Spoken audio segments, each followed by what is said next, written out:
we are partnering with the IFC on this project where we are training road constructors who are SMEs. We're trying to help them build the gaps that they have in their management. And in this way, we address sort of their skills and management capabilities so that they're able to run good businesses. What it is that you need to do before you get into the classroom, how to set up a classroom so that it creates a good environment where people feel comfortable learning. Then we take them through the whole process of how do you get people's attention and make them want to listen to what you have to say. And then we teach them, here's ways to make it more interesting, to convey your information in a way that keeps the participants' attention, that helps them remember it better, and that they actually use what they learn. How do you close a course in a way that helps people remember and that leaves them on a high note and that helps them to use what they learn once they leave the class?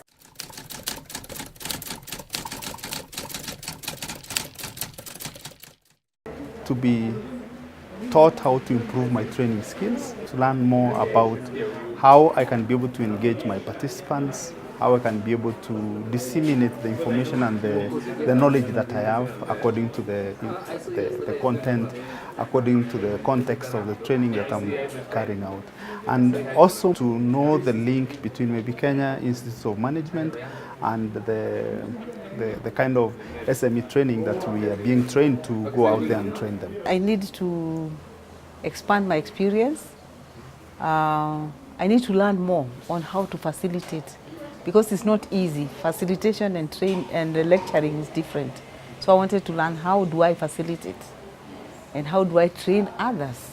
My expectations were just to become an ordinary trainer. I want to have something which will make me different.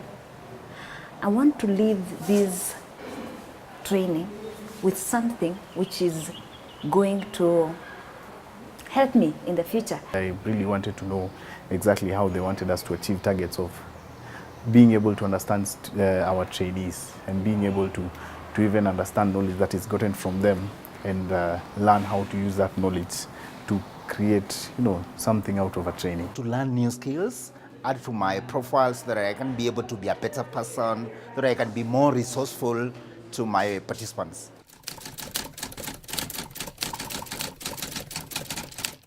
In this training, there are an array of areas, like how to engage participants or trainers so that they are able to feel they belong or they feel as if they are being engaged. And that's very important, that the environment need to be conducive for them. And also how to set the climate so as to deliver the content, as well as to give the most recent approaches in training. How to get the attention of the learners, how to make sure that you outline the objectives, you give the structure, you give the content, so that you get people interested, you stimulate them. Because the whole thing is that you want to pass a message. Now, how do you pass that message to the people? You must get their attention, they must concentrate. So you have several activities in between, you try to make them participate. At the same time, they are enjoying the program. In training, you have to involve your participants fully.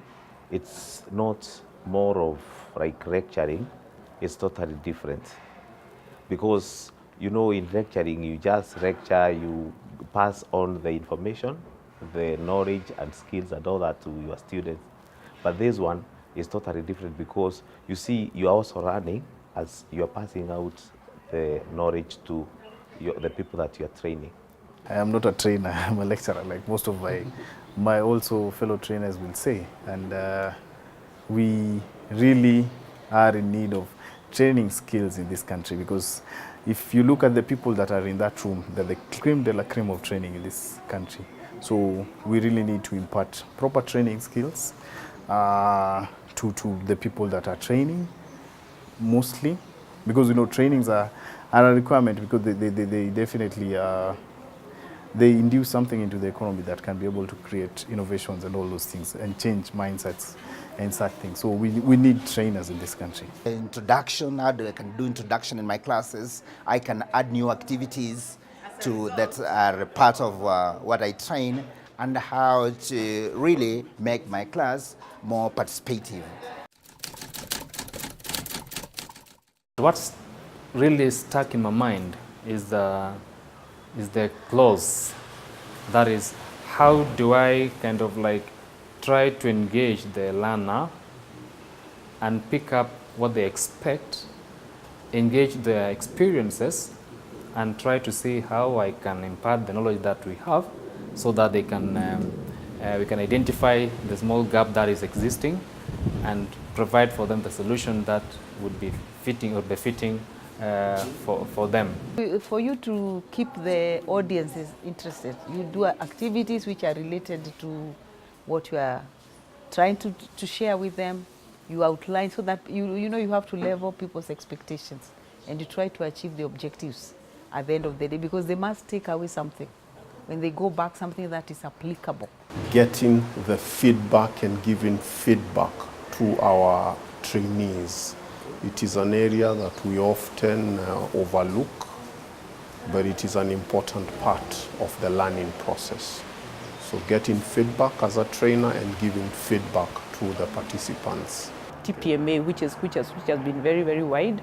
We have looked at the gloss, we have looked at the ease, we have looked at the feed, we have looked at even how to manage difficult participants, and generally just to be in control of the class. Watching the long practices where you see the participants and they've finally figured out what all of this means. All these different concepts come together and they've figured out how they can apply it. And I love the difference between the first practice and the second practice. The first ones are okay, but the second are just so much higher, so much better, and that's exciting. We get to meet other trainers.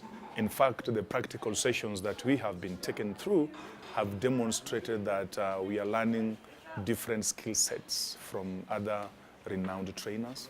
And when we bring all these experiences and take home, then you have kind of a hybrid experience, such that learners who are in waiting will also learn a great deal. From this group, we are hoping to get businesses. We are business people, we are consultants, so we have to network a lot. So it's an opportunity, a very great opportunity to network, especially from Nairobi, because I'm from Mombasa. We network in Nairobi, then we can do business even in Mombasa and Nairobi and any part of Kenya. My colleagues here some of them have a lot of experience, especially our facilitators. They have a lot of experience.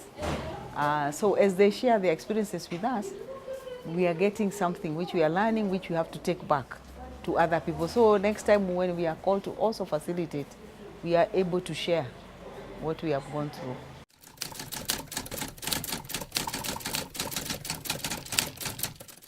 To go out there and be able to train others in a more impactful manner. I want to be a better facilitator.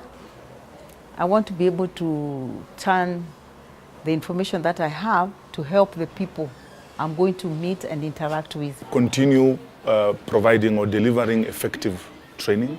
The techniques that we have learned here clearly demonstrate how a trainer resonates well with the participants, and also to make sure that the trainings are effective in the respective organizations that we will be attached to. To be a person that can really be very resourceful to the people that I will train. We have exceeded them. I've exceeded my expectations. I think when I came, I was expecting it's just one of those things that you come, you leave, but we have really been glued. You find us still being here after 5 and you're not complaining, is because of the value that we have gotten from it. was great, to be honest with you. It was really, really great. They took it like fish to water. There wasn't resistance per se, and that's because a lot of the participants were open-minded. Even though they were open-minded to take the new facilitation, it was quite good. The difference is that this facilitation had a lot of activities, and at the beginning, from day one, my co-facilitator was training, and when I was looking around the room, people were like, now why are they making us this? Why are they making us? But by the afternoon, all that had gone. It's a matter of having respect for your audience. Many times trainers think they're up here and their audience is down here. And for me, I just look at, we're all people. We all have experiences, and we all have the same fears and the same appreciation. And so if you can relate to people one-on-one, just make it less formal, then they tend to connect better. Create more avenues for us to use the skills that we have acquired here, and also to get an opportunity to interact with other trainers in such kind of field. Create a master list of this pool, follow up with this pool, create content that will take this pool to the next level, use them as champions for the other upcoming, let them be created for space to practice, because practice is what definitely makes perfect. We can be able to learn a lot here, but without practice, nothing much can be done. There are knowledge gaps, and those knowledge gaps are what trainers need to pick areas that they need to improve on, so that as they continue practicing, they continue to sharpen their skills and their key competencies, then they're able to deliver high quality trainings. If possible, if such trainings could not only be done in Nairobi, but also be taken over to Mashinani, because for me, I came from Busia. So we don't have such trainings. To get such trainings is a bit tricky, but if such trainings could also be taken down to other cities or other towns within the country. We will expect more of this. We will expect more trainers to have this kind of trainings. The training for trainers, it really helps. It really furthers the match. It gives more insights to what is really taking place in the training rooms. We now, as the beneficiaries of this TOT program, should maybe have a look at what kind of contribution we can individually make and as a team to make sure that we have a pool of more other people who have similar kind of competencies when it comes to training. We will need to have, a training for a longer duration where we can look at some of the subjects that were not covered in this particular training. I would advise anyone who gets an invitation to take this, should take it very, very seriously. I would also want to take it further and get certified with IFC so that I can be carrying out the same trainings. With training, you never have the end. I would want, like say the sky is the limit. I would want to, at one point, also be empowering people like we've been empowered in these 5 days.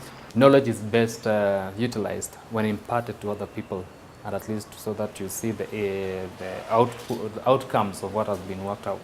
So me and my colleagues in my consulting firm, I think I'm going to train them on the best ways on how to impart knowledge to them, and then of course try to make an impact in the field, especially in construction industry. In fact, what I've realized, we did not rush. In fact, the 5 days that we did the training, I think were enough, but if the course can be extended by like 2 days, 2 more days, because I've also realized the course is so detailed, and one thing, what I can say, Fatma and Karen were able to take us through very well, very nicely, but maybe if we would have been ended like 2 days, it would have even been better. We'd like to expand this not only in Kenya, but also in the rest of the world. Our goal is to improve